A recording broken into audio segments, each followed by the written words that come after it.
येवला मतदारसंघ परमनंट आमदार छगन भुजबळ।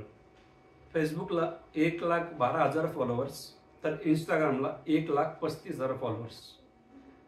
इंटरनेट आणि ग्राउंड लेवल अशा दोनही ठिकाणी लाखो चाहते लाखो फॉलोअर्स असलेला हा दुर्मिळ नेता, ओबीसी समाजाचा प्रमुख नेता अशी त्यांची ओळख।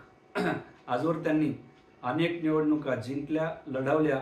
एक भाजीवाला ते महापौर, त्यानंतर कालांतराने महाराष्ट्राचे उपमुख्यमंत्रीपद सुद्धा त्यांनी भूषवले।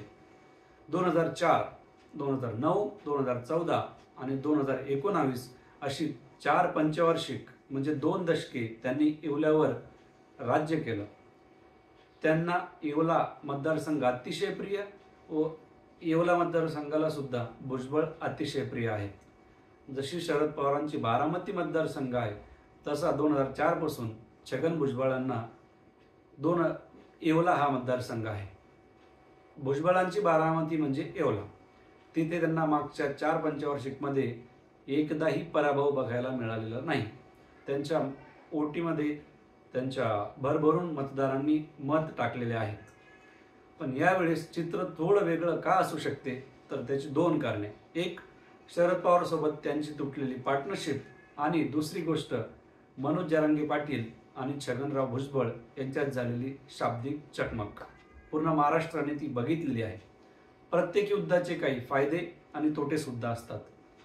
त्यांनी जरांगेंसोबत मतभेद झाले, पण मात्र त्यामुळे त्यांच्या मागे ओबीसी समाज हा भक्कमपणे उभा राहिला।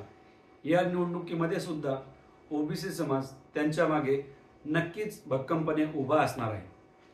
मराठी मतांचा किंवा मराठा मतांचा थोडाफार त्यांना फरक पडेल, मात्र त्यांचा पराभव होईलच असे चित्र कुठेही दिसत नाही। मागे आपण त्यांचा पूर्ण इतिहास बघता 50% पेक्षा जास्त मतांनी ते नेहमीच निवडून आलेले आहेत।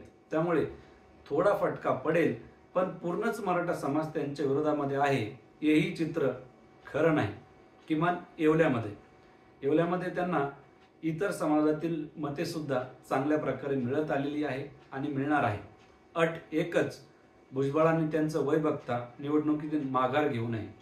त्यांचं आज वय 76 आहे व कदाचित ते निवडणूक न लढवण्याचा सुद्धा निर्णय घेऊ शकतात।